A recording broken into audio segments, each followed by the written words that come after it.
All right, welcome back. Now, before the 2019 general elections, the name Nicholas Felix hardly rang a bell politically in this country. But the 2019 presidential election has changed that.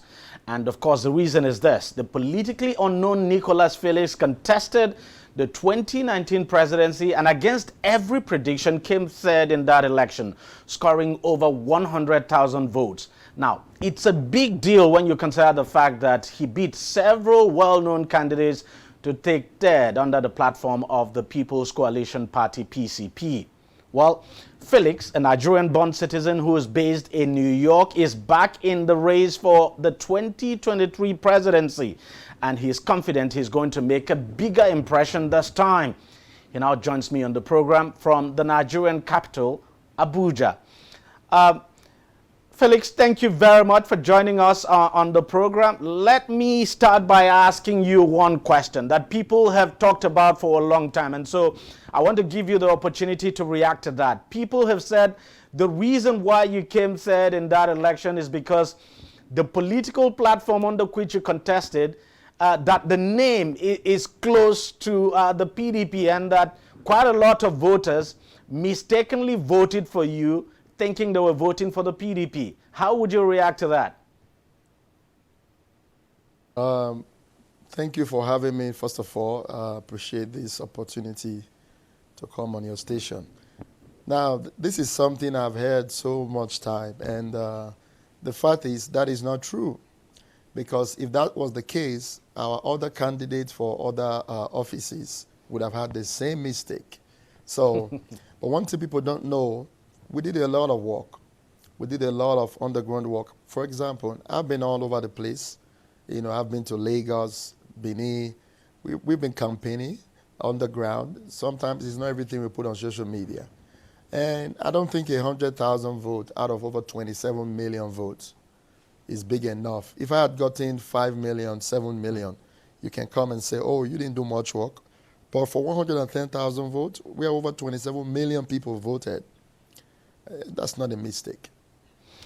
Now you're back in the race. Tell us what your plan is. Of course, there's no question at all that you'll be aiming to achieve bigger things this time around. Are you still with the PCP? Are you going to be running on the platform of that party? Yes, we are having so much consultation. Hence why we haven't come out officially yet. But in the next 2-3 weeks, I think that will be resolved, and there will be an official declaration on the party platform. For now, we have not decided yet. We are still on that. So in the next 2 weeks, April 25th will be our official declaration. But are you still a member of the PCP? PCP, as you know, is among the parties that INEC deregistered. Yes, exactly.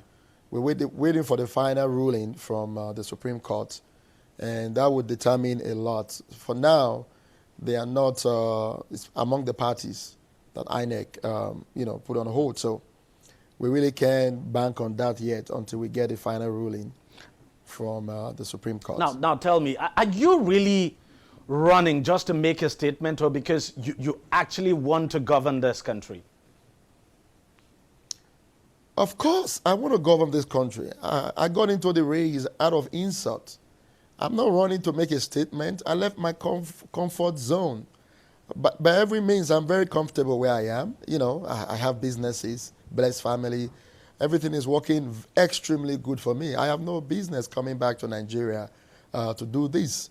But being in Nigeria, living in America, I discover everywhere you go, they ask you where you're from. Even if I say I'm an American, they say, no, where are you really from? I got to realize I'm an American on paper, but I'm in Nigeria by birth. And this stigma follows us, and the way our country is being talked about internationally, the way we are being looked at. You know, it got to one day, the pain was just too much. I just said to myself, you know what, instead of complaining on social media, there's nobody willing to go out there to make a difference. I'll throw my heart in the race. That's how we came. So this is beyond a statement. We've spent a lot of money, personal money, in the millions. I don't think I will be spending that kind of money just because I want to make a statement. And you think the only way you can make the change you want to see in this country is by running for the presidency? Of course, when I always use a parable. They say when a fish wants to start going rotting, it starts from the head. If the head is not fixed, it doesn't matter what a governor does. It doesn't matter what a senator does.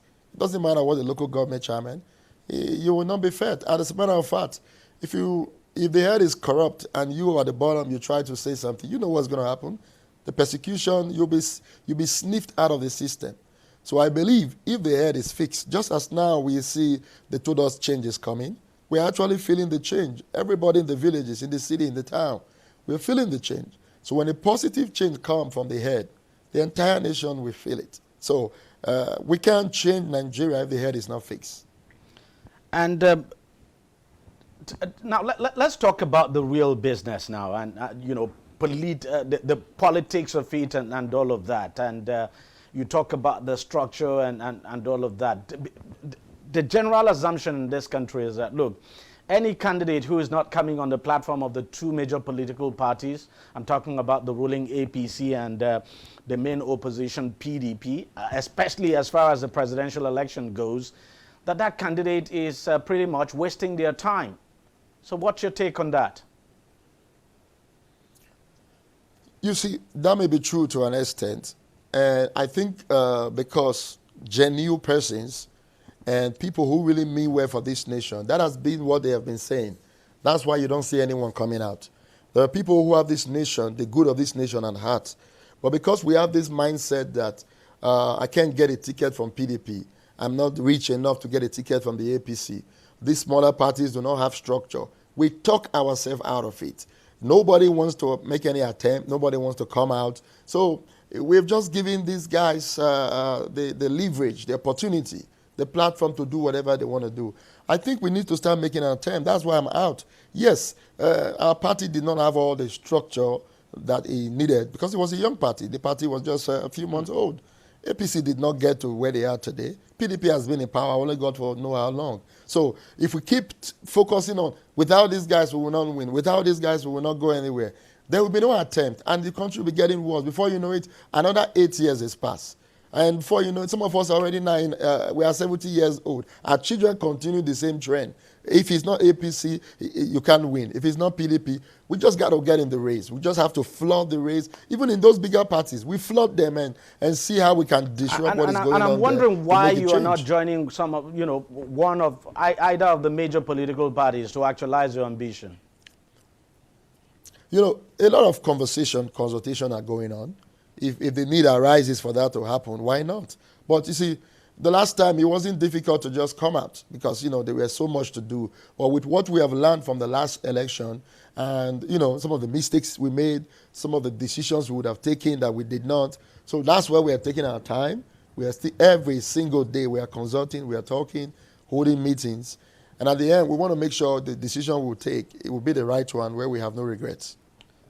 What are the three key things that you'd want to change in this country? Good question. Number one is security. Number two is security. Number three is security. You say, why security? I've said this so much time. The number one responsibility of any government, it doesn't matter Africa, Europe, Asia, America, is the protection of the citizen and their property. Not number two, it's number one. And any government that has failed in this, it doesn't matter else what you do. So Nigeria is not safe. I don't need to explain to Nigerians what is going on. I'm sure you're seeing the killings, you're seeing the banditry, you're seeing the kidnapping, the robbery going on in the country.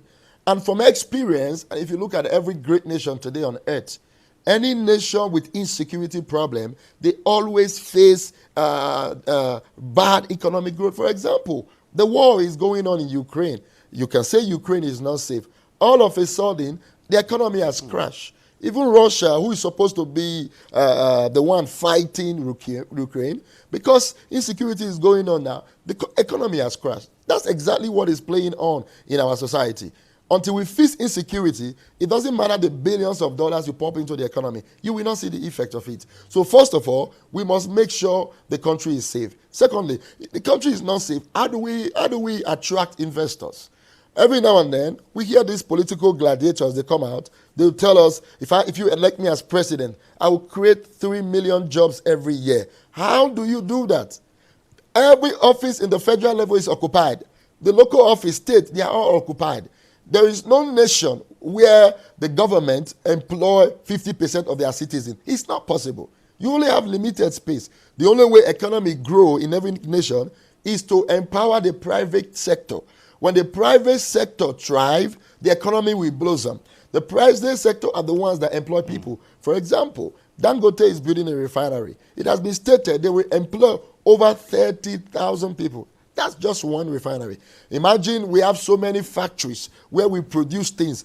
Are you aware that even toothpick, ordinary toothpick that we use in Nigeria, they are imported? What does it take to manufacture toothpick? We have all the trees, for Christ's sake. What does it take? Do you need a scientist to help you manufacture toothpick? We don't even have a factory that produces our toothpick.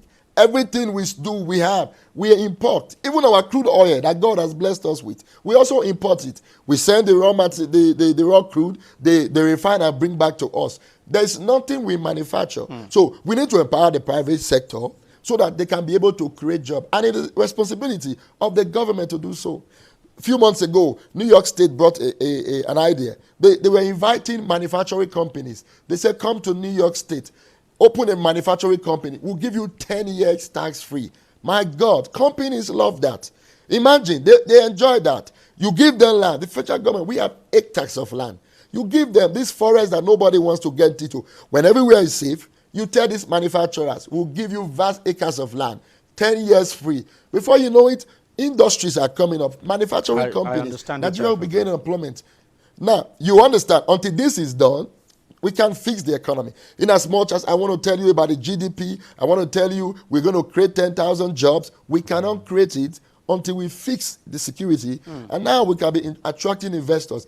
Even blessed Nigerians abroad, they don't want to come back to invest. Our leaders who supposedly the money is in their hands, they are looting the money and sending abroad. So the only way the system is even moving, are you aware 2018, Nigerians in the diaspora sent over $25 billion to Nigeria. That's for sure. That's why we still have Nigeria. Because of the money the Nigerians in the diaspora are pumping in, our leaders are stealing the money and sending it abroad. Go to Switzerland. Every politician have an account in Switzerland. They're empowering those economies. So 2015, when Muhammad Buhari came on board, he introduced the whistleblower. You saw the currencies that we were digging out of the grave, including snake vomiting money, dollars, pounds, those who are rotting. I can imagine how many of our money are still in graves that we have not discovered. So the first thing is to fix security so that the economy can thrive. We can only wish you the best of luck in your quest to be the president of this country. All the best. Nicholas Felix, thank you very much for joining us on the program. Thank you so much for having me. Good to be here. All right, that's how much we can take on the program this week. We thank you very much for watching. We'll see you again next week. Bye-bye.